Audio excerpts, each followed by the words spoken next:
जय श्री कृष्णा। राधे राधे। आज का दिन आप सभी के लिए शुभ और मंगलमय हो। आज मैं आप सभी को कार्तिक मास महात्म्य की तीसरा अध्याय सुनाने जा रही हूँ। कार्तिक मास पावन महीनों में खास माना जाता है। कार्तिक महीने के जो भक्त श्रद्धा पूर्वक इस कथा को श्रवण करते हैं उनकी हर मनोकामना पूर्ण होती है। प्रिय भक्तों, कथा को कभी अधूरा न सुने, शुरू से लेकर अंत तक अवश्य सुने, तभी कथा सुनने का पूर्ण फल की प्राप्ति होती है और सारे पाप नष्ट हो जाते हैं और अंत में मोक्ष की प्राप्ति होती है। तो चलिए कथा का श्रवण करते हैं।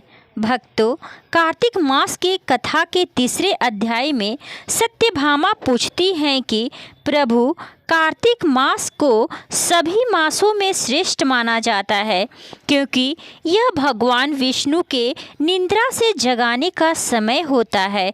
भगवान श्री कृष्ण को यह अति प्रिय है और इस महीने में किए गए ब्रह्म मुहूर्त में स्नान, दान, पूजा पाठ और दीपदान से सारे पाप नष्ट हो जाते हैं और हर मनवांछित फल की प्राप्ति होती है। भगवान श्री विष्णु का प्रिय मास भगवान विष्णु आषाढ़ शुक्ल एकादशी को शयन करने जाते हैं और कार्तिक शुक्ल एकादशी को जागते हैं। इसलिए इस मास को उनका जागृत काल मास माना जाता है। भगवान श्री कृष्ण को प्रिय कार्तिक मास भगवान श्री कृष्ण को सबसे प्रिय और रमणीक माह, इसलिए इसे दामोदर मास भी कहा जाता है। पुण्यकारी स्नान इस मास में ब्रह्म मुहूर्त में उठकर स्नान आदि से निवृत्त कर अत्यंत पुण्यकारी माना जाता है। पवित्र नदियों या गंगा जल से स्नान करने से सारे पाप नष्ट हो जाते हैं। कार्तिक मास में तुलसी और पीपल वृक्षों में दीप जलाना भी अति शुभ माना जाता है, जिससे धन और सौभाग्य की वृद्धि होती है। इस महीने में तुलसी पूजन करने और तुलसी के मंत्रों का जाप करने से माता लक्ष्मी अति प्रसन्न होती हैं और अपनी असीम कृपा अपने भक्तों पर बनाई रखती हैं।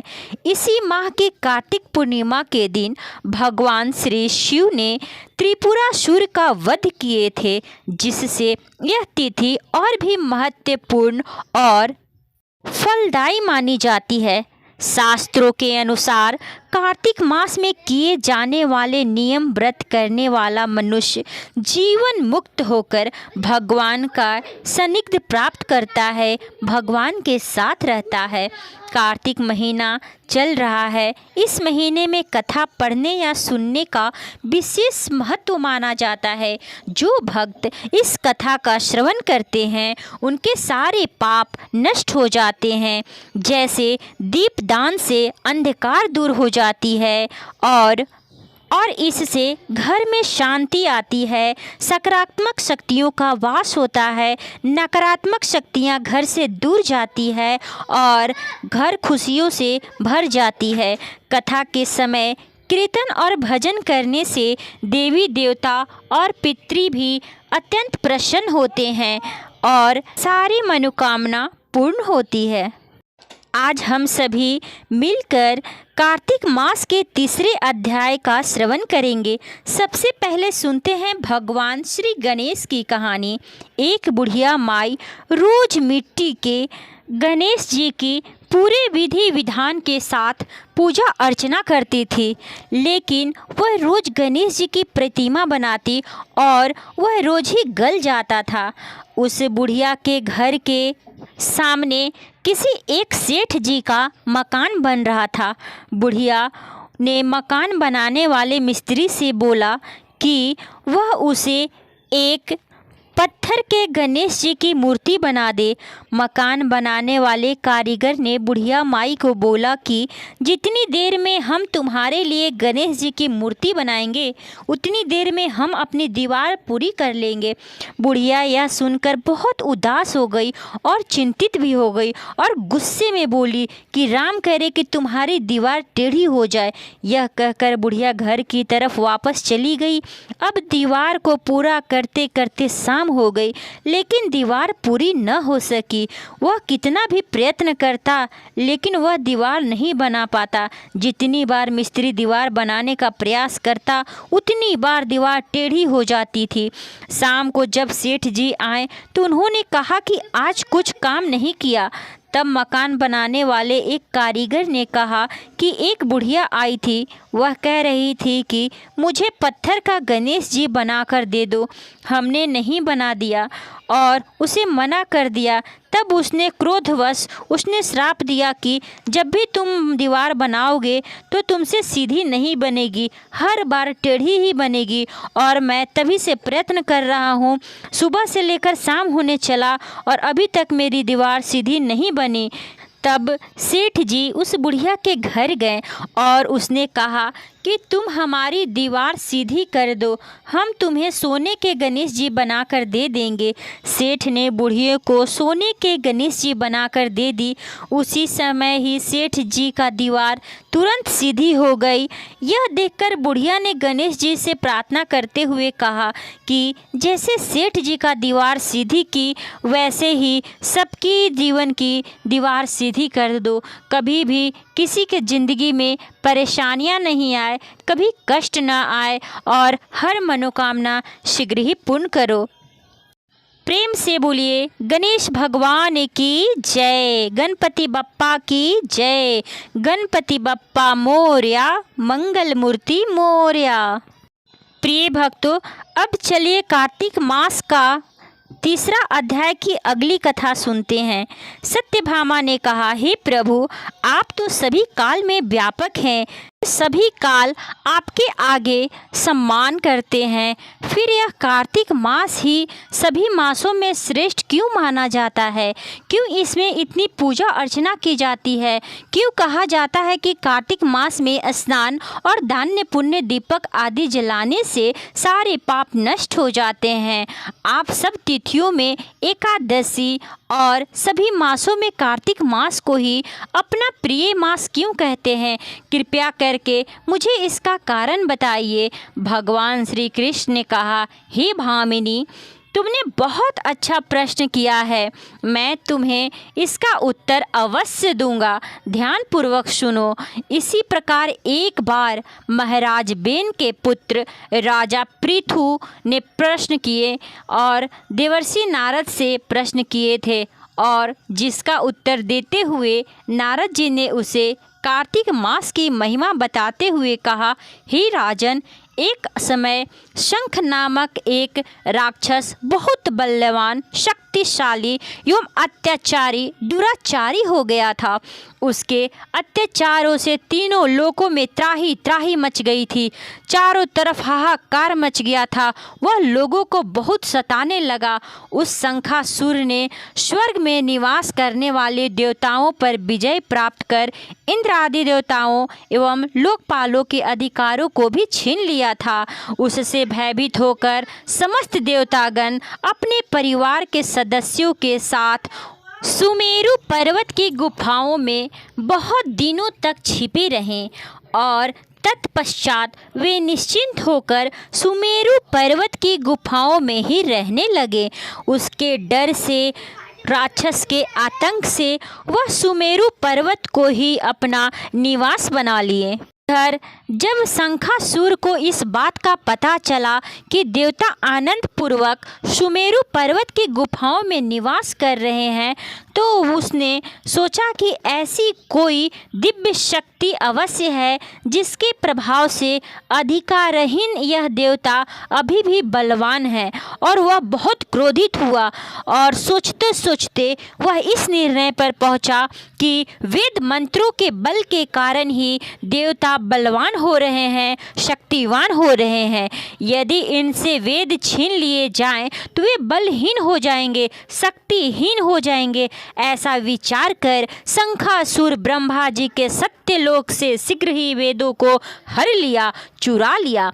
जब ब्रह्मा जी ने ऐसा देखा तो वो वेद को लेकर जल्दी से उसके चंगुल से निकल भागे और जल में जाकर ब्रह्मा जी वेदों के साथ समा गए।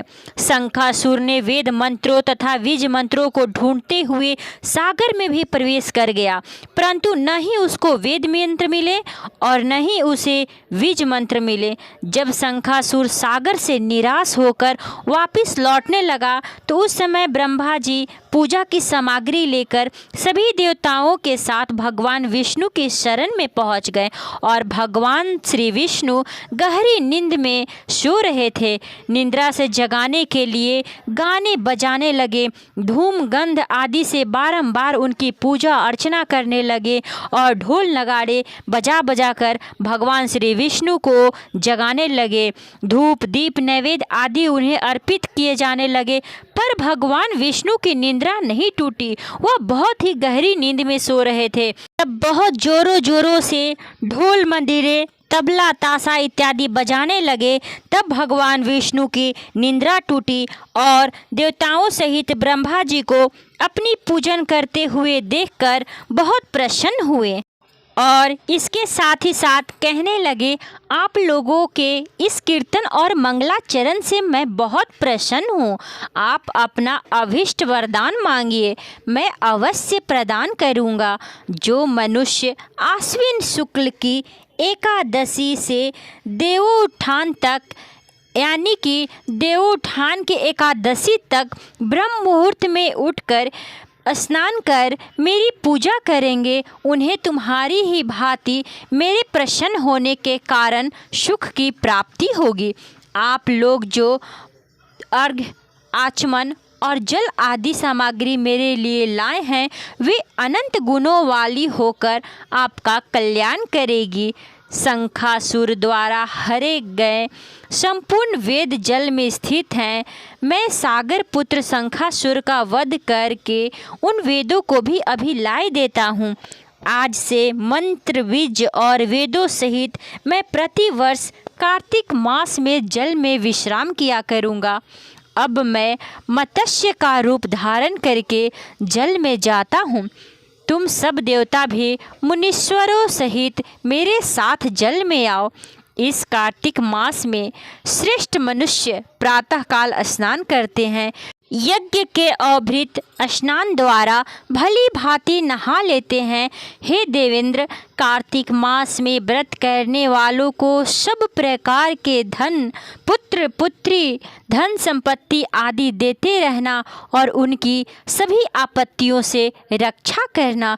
हे धनपति कुबेर, मेरी आज्ञा के अनुसार उनके धन्य धान की वृद्धि करना और हर प्रकार की मनोकामना पूर्ण करना, क्योंकि इस प्रकार का आचरण करने वाला मनुष्य मेरा रूप धारण करके जीवन मुक्त हो जाता है।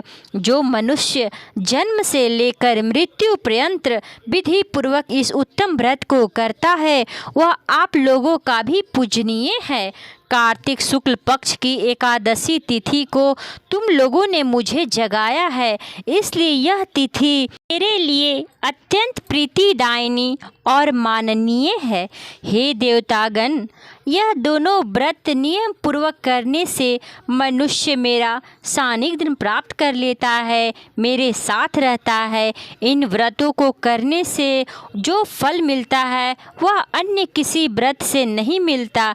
अनेक प्रकार के मनवांछित फल प्रदान करने वाला एक कार्तिक मास का व्रत है। अतः प्रत्येक मनुष्य को सुखी और निरोग्य रहने के लिए कार्तिक महात्म्य और एकादशी की कथा सुनते हुए उपयुक्त नियमों का पालन करना चाहिए और विधि पूर्वक श्रद्धा भाव से भगवान विष्णु की और माता लक्ष्मी की पूजा अर्चना करनी चाहिए।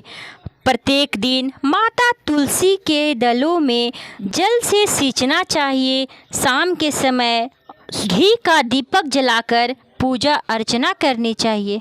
प्रेम से बोलिए लक्ष्मीपति भगवान श्री विष्णु की जय, उमा महेश्वर की जय।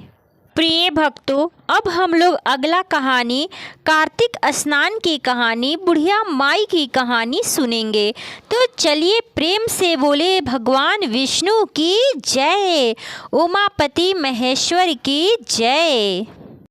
एक नगर में एक बुढ़िया माई रहती थी जो चातुर्मास में पुष्कर स्नान हमेशा किया करती थी। उसके एक बेटा और एक बहू थे। सास ने बहू को फलाहार उपवास में खाने योग्य बनाने को कहा तो बहू ने खाली टिफिन ही रख दिया करती थी। बेटा माँ को पहुँचाने के लिए जब पुष्कर गई तो रास्ते में माँ से बोला, माँ फलाहार कर लीजिए। जहाँ पानी मिला वहीं फलाहार करने उनकी माँ बैठ गई। भगवान की कृपा से खाली टिफिन फलों से भर गया और माँ ने फलाहार कर लिया। पुष्कर माँ के रहने के लिए झोपड़ी बनाकर बेटा वापस घर आ गया। रात्रि में श्रावण मास आया और बोला, बुढ़िया माई दरवाज़ा खोल। तब बुढ़िया माई से पूछा, आप कौन हैं? मैं श्रावण मास हूँ। श्रावण मास ने उत्तर दिया। बुढ़िया मैया ने तुरंत दरवाज़ा खोल दिया। बुढ़िया माई ने शिव पार्वती की पूजा अर्चना कर बेलपत्र से अभिषेक किया और जाते समय श्रावण मास ने बुढ़िया माई को आशीर्वाद दिया और झोपड़ी की एक दीवार सोने की हो गई। भाद्रपद मास आया और उसने भी एक दरवाज़ा खोलने को कहा कि बुढ़िया माई दरवाज़ा खोल। बुढ़िया माई ने दरवाज़ा खोला तो सत्तू बनाकर कजरी तीज मनाई। भाद्रपद मास ने भी बुढ़िया माई को आशीर्वाद स्वरूप झोपड़ी की दूसरी दीवार को भी सोने की कर दी और भाद्रपद मास आशीर्वाद देकर वहाँ से चली गई। फिर आश्विन मास आया और उसने भी दरवाज़ा खोलने के लिए उसी प्रकार गुहार लगाया कि बुढ़िया माई दरवाज़ा खोल। बुढ़िया माई ने दरवाज़ा खोला।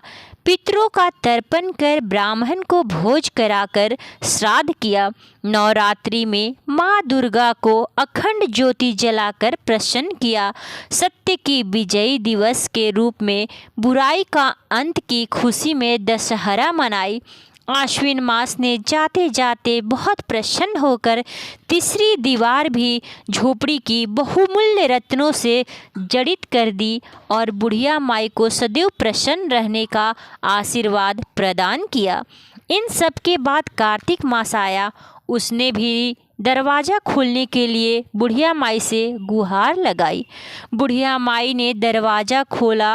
अति मन प्रसन्न से कार्तिक स्नान की, दीपदान कर दिवाली, गोवर्धन पूजा, भैया दूज, आंवला नवमी व्रत मनाए। कार्तिक मास ने भी जाते जाते बुढ़िया माई को बहुत सारा आशीर्वाद प्रदान किया और झोपड़ी के स्थान पर महल बना दी गई। बुढ़िया माई गरीबों की सेवा कर भजन कीर्तन में अपना समय व्यतीत करने लगी। पूरे दिन प्रभु के चरणों में अपना ध्यान लगाने लगी। बेटा जब अपनी माँ को लेने आया तो माँ और झोपड़ी को पहचान न सका। वह सब लोगों से पूछने लगा कि क्या आप लोगों ने एक बुढ़िया माई को यहाँ पे देखा है? क्या आप लोगों ने झोपड़ी को देखा है? अड़ोसी पड़ोसी सभी से पूछा। उन्होंने बताया कि जहाँ बुढ़िया माई रहती थी वह झोपड़ी महल बन गया है। बुढ़िया माई के प्रताप से, पूजा पाठ से उनके सारे दुख दूर हो गए हैं और वह खुशी खुशी जीवन यापन कर रही हैं। बेटा ने जब माँ के पास गया तो माँ के चरणों में भी गिर कर बोला, माँ घर चलो। सारे सामान के साथ घर ले आया। सासू माँ के ठाठ देखकर बहू के मन में लालच आ गया और उसने अपनी माँ को भी पुष्कर छोड़कर आने के लिए अपने पति को बोलती है। उसका पति अपनी सास को भी पुष्कर छोड़ आया और अपनी माँ की तरह ही अपनी सासू माँ के लिए भी एक झोपड़ी बनाकर वहाँ से चल आया। लेकिन उसकी सासू माँ को पूजा पाठ करने में बिल्कुल मन नहीं लगता और न ही वह धर्म कर्म करना चाहती थी। वह सिर्फ 4 समय भोजन करती और दिन भर सोती। चारों मास आए और चले जाते। झोपड़ी गिर गई। बहू की माँ गधी योनि में जन्म ली, क्योंकि औरत लक्ष्मी का रूप है और लक्ष्मी की तरह चंचल होना चाहिए। भगवान की पूजा और अतिथि का सम्मान और दान पुण्य करना यही धर्म है।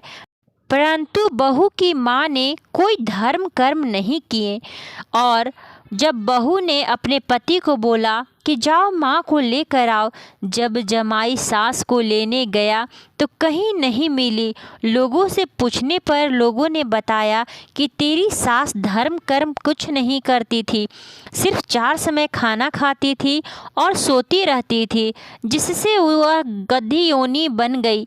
जमाई गधी योनि सास को बांध कर घर ले आया। उसकी पत्नी ने पूछा, मेरी माँ कहाँ है? तब पति ने कहा, तेरे लालच की वजह से तेरी माँ गधी योनि में जन्म ली है।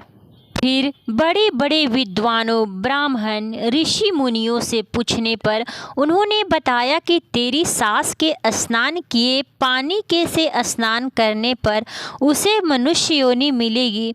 तब बहू ने ऐसा ही किया जैसे ब्राह्मण देवता लोग ने कहा और उसकी माँ पुनः मनुष्य योनि में आ गई।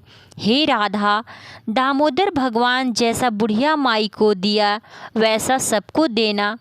सुनता न, हुनकार भरता न, महारा सारा परिवार न। बोलिए भगवान दामोदर की जय।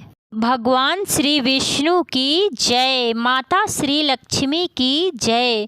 भोलेनाथ की जय। माता पार्वती की जय। प्रिय भक्तों, अब सुनेंगे प्रतिदिन सुनी जाने वाली कार्तिक मास स्नान की पौराणिक कथा। इस कथा के अनुसार एक नगर में एक ब्राह्मण दंपत्ति रहते थे। वे दोनों प्रतिदिन 7 कोस दूर जाकर गंगा और यमुना नदी में स्नान किया करते थे। इतनी दूर आने जाने से ब्राह्मण की पत्नी बहुत ज़्यादा थक जाती थी। एक दिन उसने अपने पति से कहा कि हमारा कोई एक पुत्र होता तो कितना अच्छा होता। पुत्र के बहू आती तो हमें घर वापस जाने पर अनेक प्रकार के व्यंजन बना कर रखती और हम दोनों को खाना खिलाती और बहू घर का सारा काम भी कर लिया करती। अपनी पत्नी की बात सुनकर ब्राह्मण ने कहा कि तूने बात तो सही कही है, चल मैं तेरे लिए एक बहू ला देता हूँ। ब्राह्मण ने कहा कि एक पोटली में आटा डालकर कुछ मोहरे रख दे। ब्राह्मण के कहे अनुसार उसकी पत्नी ब्राह्मणी ने पोटली बांध दी और पोटली लेकर ब्राह्मण चला गया। ब्राह्मण सफ़र के दौरान यमुना के किनारे बहुत ही सुंदर लड़कियां देखी। वे रेत में घर बनाकर खेल रही थी। उनमें से एक लड़की ने कहा कि मैं अपना घर नहीं बिगाड़ूंगी, मुझे तो रहने के लिए यह घर बहुत प्रिय है, इसी घर में मैं रहना चाहती हूँ। लड़की की बात सुनकर ब्राह्मण मन ही मन विचार करने लगे कि बहू बनाने के लिए यही लड़की उचित है। जब वह लड़की जाने लगी तो ब्राह्मण भी उसके पीछे पीछे उसका पीछा करते हुए उसके घर तक चले गए। वहां जाकर ब्राह्मण ने उस लड़की से कहा, बेटी, कार्तिक मास चल रहा है, इसलिए मैं किसी के घर खाना नहीं खाता। मैं अपने साथ आटा लेकर आया हूँ। तुम अपनी माता से पूछो कि क्या वह मेरे लिए आटा छान कर 4 रोटी बना देगी। यदि वह मेरा आटा छान कर 4 रोटी बनाएगी तो ही मैं खाऊंगा। लड़की ने जाकर अपनी माँ को सारी बातें बताई। माँ ने कहा, उचित है, जाकर ब्रह्मदेव से कह दो कि वे अपना आटा न दें। मैं खाना बना रही हूँ, मेरे खाने में से ही 4 रोटियाँ खा ले। परंतु उसकी बेटी ने कहा कि माँ, वह कार्तिक मास की पूजा करते हैं, वह किसी के घर अन्न ग्रहण नहीं करेंगे, इसलिए वह अपने साथ आटा लेकर आए हैं और वह अपने ही आटे से बनी हुई रोटियाँ खाएंगे। तब माँ ने बेटी से कहा कि ठीक है, वह अपना आटा दे दे, मैं चाल कर रोटी बना दूंगी।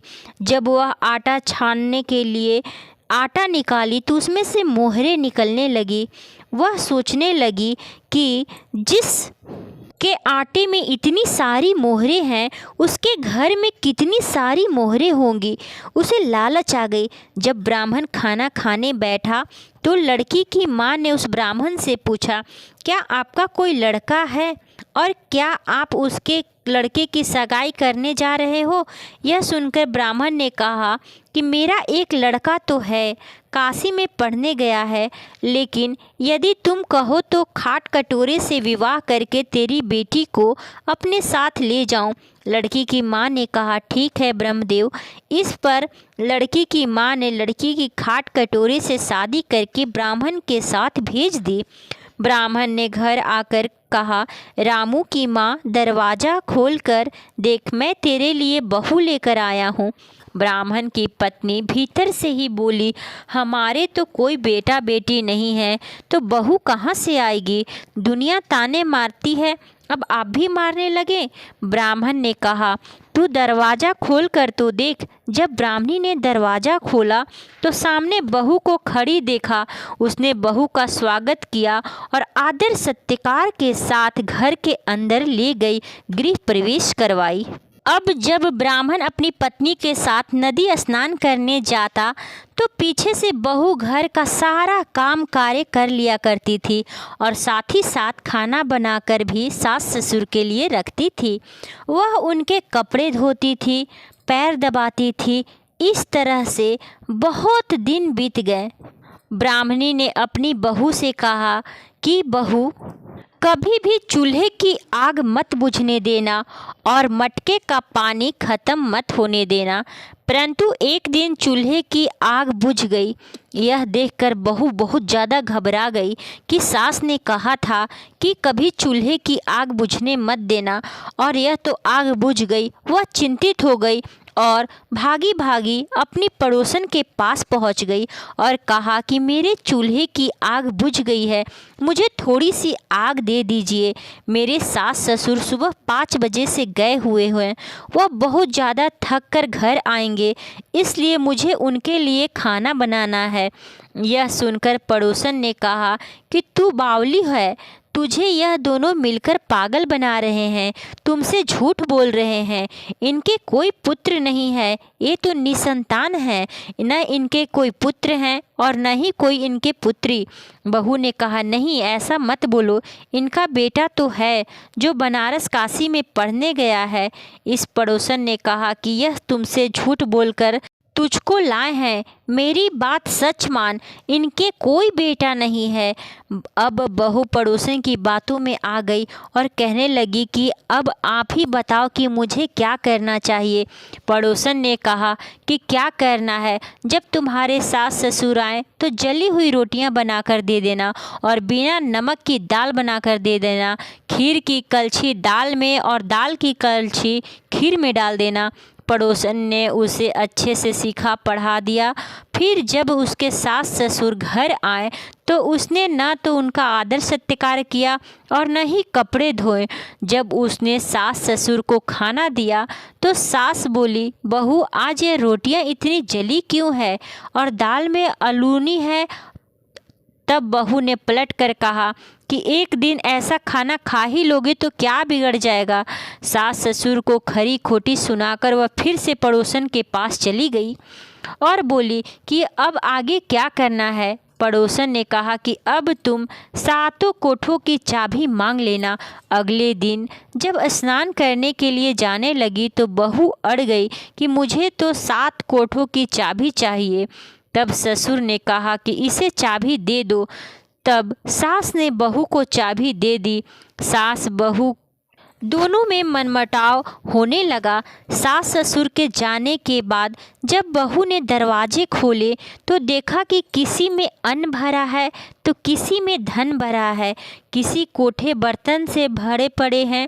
जब उसने सबसे ऊपर का 7वां कोठा खोला तो देखा कि शिव जी, माता पार्वती, श्री गणेश जी, माता लक्ष्मी, पीपल पतवारी, कार्तिक के ठाकुर, राई दामोदर, तुलसी जी का बिड़वा, गंगा, यमुना और 33 कोटि देवी देवता विराजमान हैं।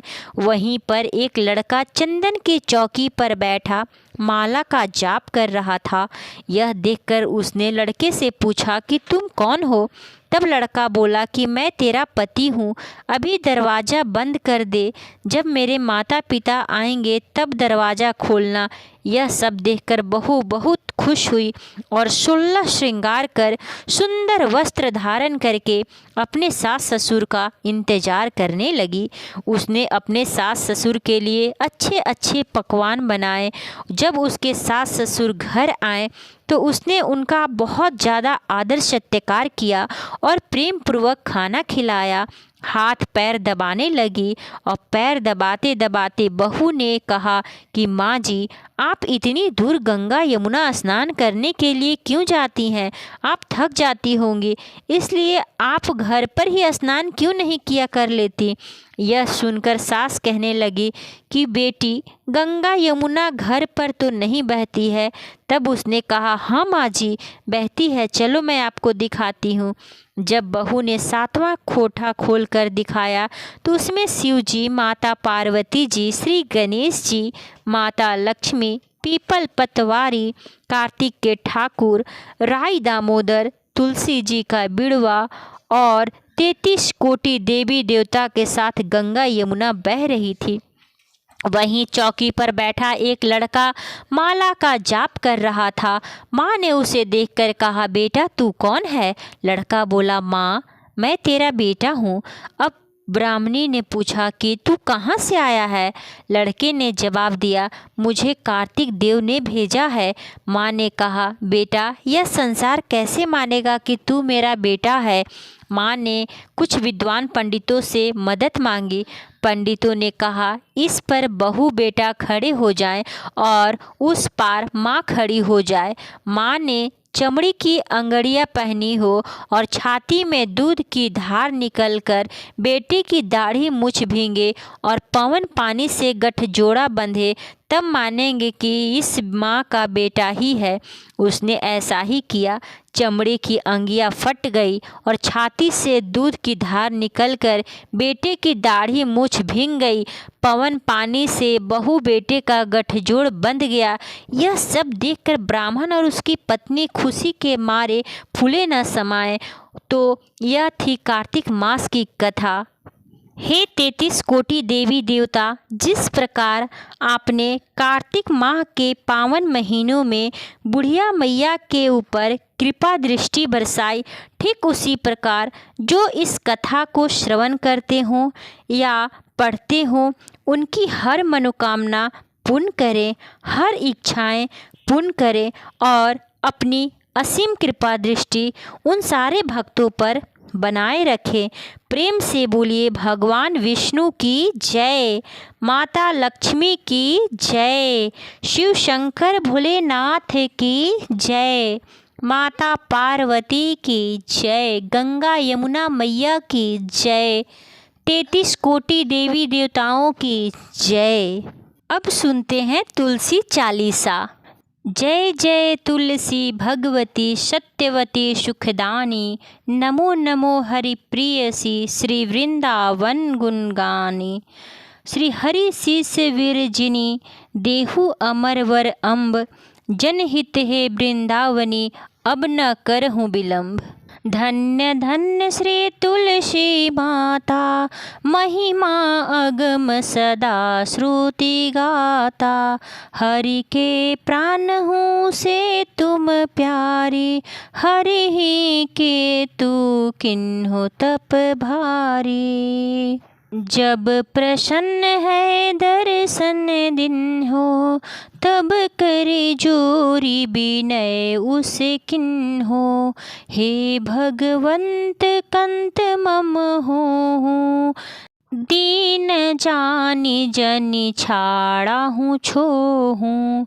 सुनी लक्ष्मी तुलसी की बानी, दिन हो श्राप कध पर आनी।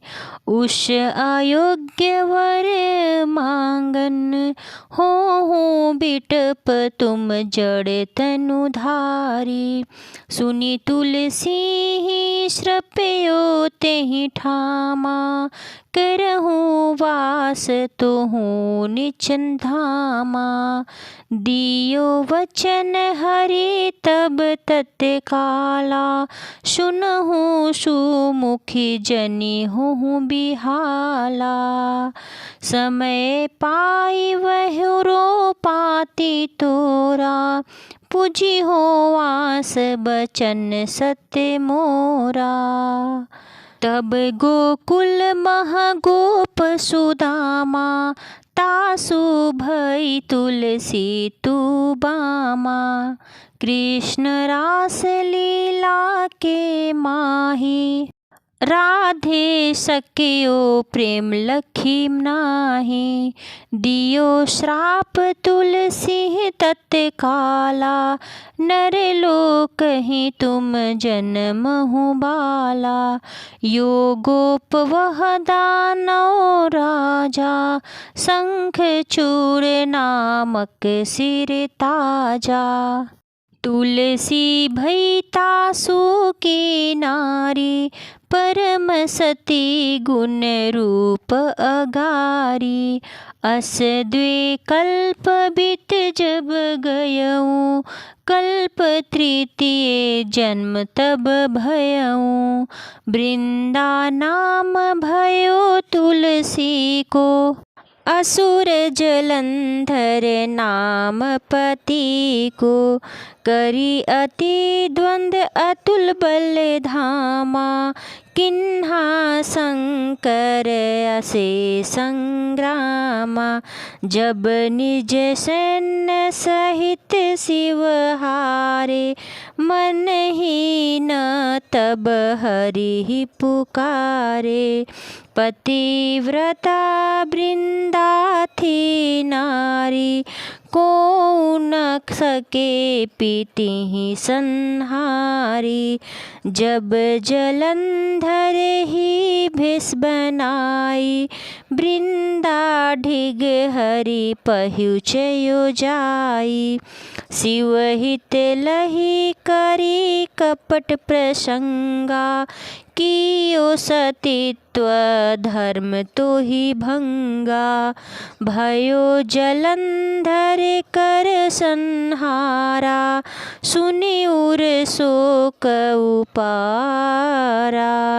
तिहि छन दियो कपट हरि टारी, लखी वृंदा दुख गिरा उचारी।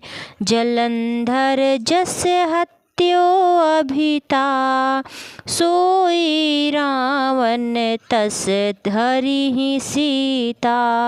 अस प्रशस्तर सम हृदय तुम्हारा, धर्म खंडी मम पीति ही संहारा। यही कारण लही श्राप हमारा, होवे तनु पाषाण तुम्हारा।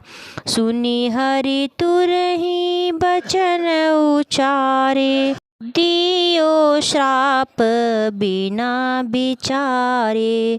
लखियो न निज कर तूति पति को, छल न चह्यो जब पार्वती को। जड़मति तुहु अस हो जड़ रूपा, जगमह तुलसी बिटप अनूपा। धग्वरूप हम शालिग्रामा, नदी गंडकी बीचल मामा। जो तुलसी दल हम ही चढ़ी हैं, सब सुख भोगी परम पद पई हैं। बिनु तुलसी हरि जलत शरीरा, अतिशय उठत शीस उर पीरा। जो तुलसी दल हरि सिर धारत, सो सहस्त्र घटत अमृत डारत। तुलसी हरि मन रजनी हारी, रोग दोष दुख भंजनी हारी। प्रेम सहित हरि भजन निरंतर, तुलसी राधा में नाही अंतर। व्यंजन हो 56 प्रकारा, बिनु तुलसी दल न हरि प्यारा। सकल तीरथ तुलसी धरु चाहे, लहत मुक्ति जन शयन नाही। कवि सुंदर इक हरि गुण गावत, तुलसी निकट सहस गुण पावत। बसत निकट दुर्वासा धामा, जो प्यास ते पुरललामा। पाठ करहि जो नित्य नर नारी, होहि सुख भासहि त्रिपुरारी। प्रेम से बोलिए भगवान विष्णु की जय, माता लक्ष्मी की जय, 33 कोटि देवी देवताओं की जय, तुलसी मैया की जय। जयकारा शेरा वाली बोल सच्चे दरबार की जय।